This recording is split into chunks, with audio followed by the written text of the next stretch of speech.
নমস্কার, কেমন আছেন সবাই? আশা করি ভালো আছেন। আমার রান্নাঘরে আপনাদের সবাইকে স্বাগত জানাই।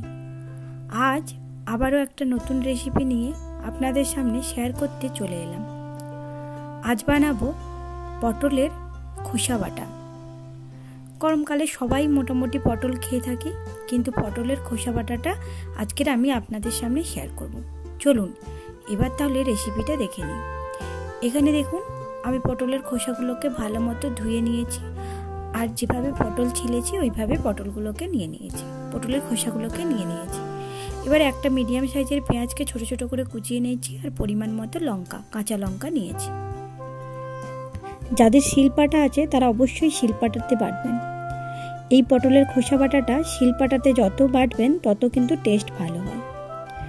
আমি একটা মিডিয়াম সাইজের পেঁয়াজ নিয়ে নিলাম, কয়েকটা কাঁচা লঙ্কা আর পটলের খোসাটাকে ভালো করে পেস্ট করে নেব অল্প একটু জল দিয়ে। লঙ্কাটা আপনারা আপনাদের স্বাদ অনুযায়ী দেবেন, একটু বেশি লঙ্কা দেবেন, তাহলে দেখবেন খেতে ভালো লাগবে। এবার দেখুন আমি এটাকে পেস্ট করে নেব। এই দেখুন আমার ভালো মতো পেস্ট হয়ে গেছে।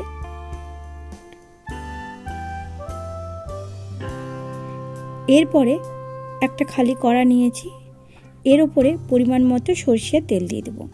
এখানে অবশ্যই আপনাদেরকে সরষের তেল কিন্তু ইউজ করতে হবে। এবার তেলটা গরম হয়ে গেলে ফোড়নে দিয়ে দেব পরিমাণ মতো গোটা জিরে,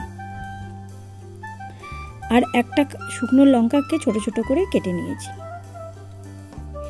এরপরে দিয়ে দেব কেটে রাখা পেঁয়াজ। এই পেঁয়াজটাকে বেশ ভালো করে ভেজে নিতে হবে। আমি এখানে প্রায় 2 থেকে 3 মিনিট মতো ভেজে নিয়েছি। এরপরে এখানে দিয়ে দেব পরিমাণ মতো লবণ। এখানে যারা টমেটো খান তারা কিন্তু টমেটো ইউজ করতে পারেন।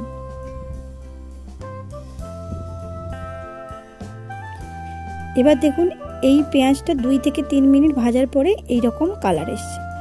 আমি এখানে আরও 2 থেকে 3 মিনিট ভেজে নেব। বেশ লাল লাল করে ভেজে নিতে হবে।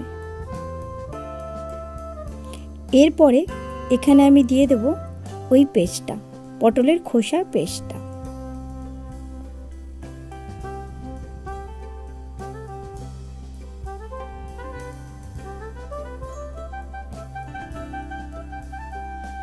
আমি দেখুন একদম শুকনো শুকনো করে বেটেছি, এইভাবেই বেটে নিতে হবে।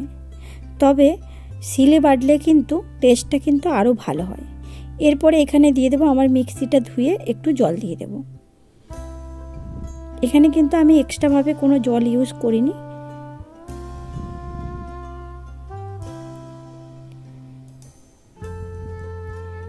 এরপরে এখানে দিয়ে দিলাম পরিমাণ মতো হলুদ দিয়ে ভালো করে কিন্তু নেড়ে নিতে হবে। যতক্ষণ না সবুজ গন্ধ একটা যাচ্ছে ততক্ষণ পর্যন্ত গ্যাসের ফ্লেমটা লো করেই ভেজে নিতে হবে। আমি কিন্তু কন্টিনিউ নেড়েছি, না হলে কড়াতে লেগে যাচ্ছিল। যেহেতু শুকনো শুকনো করব তার জন্য কন্টিনিউ নাড়তে হবে।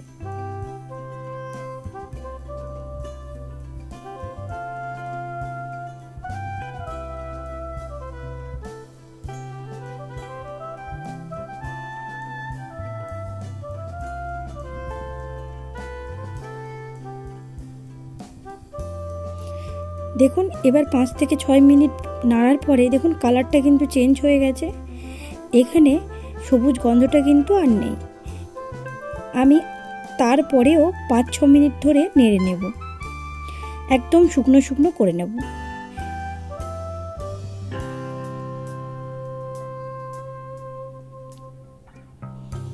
এই পটলের খোসা বাটা দারুণ লাগে, কিন্তু আপনারা অবশ্যই বানিয়ে দেখবেন। কালারটা এত দারুণ এসছে, নিরামিষ দিনে তো খুবই ভালো লাগবে। নিরামিষ দিনে যদি কেউ বানাতে চান তাহলে কিন্তু পেঁয়াজটা না দিতেও পারে।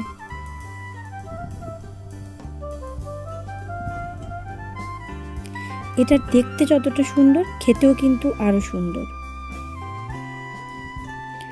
আমার এই রেসিপিটা আপনাদের যদি ভালো লেগে থাকে তাহলে নিজেরা বানিয়ে অবশ্যই কমেন্ট করে জানাবেন কেমন হয়েছে। আর যদি ভালো লেগে থাকে একটা লাইক দেবেন। খুব ভালো লেগে থাকলে বন্ধু আর ফ্যামিলির সঙ্গে শেয়ার করবেন। আর আমার পরবর্তী ভিডিও যদি আপনারা কেউ দেখতে চান তাহলে সাবস্ক্রাইব করে পাশে থাকবেন। চলুন দেখা হচ্ছে পরের ভিডিওতে।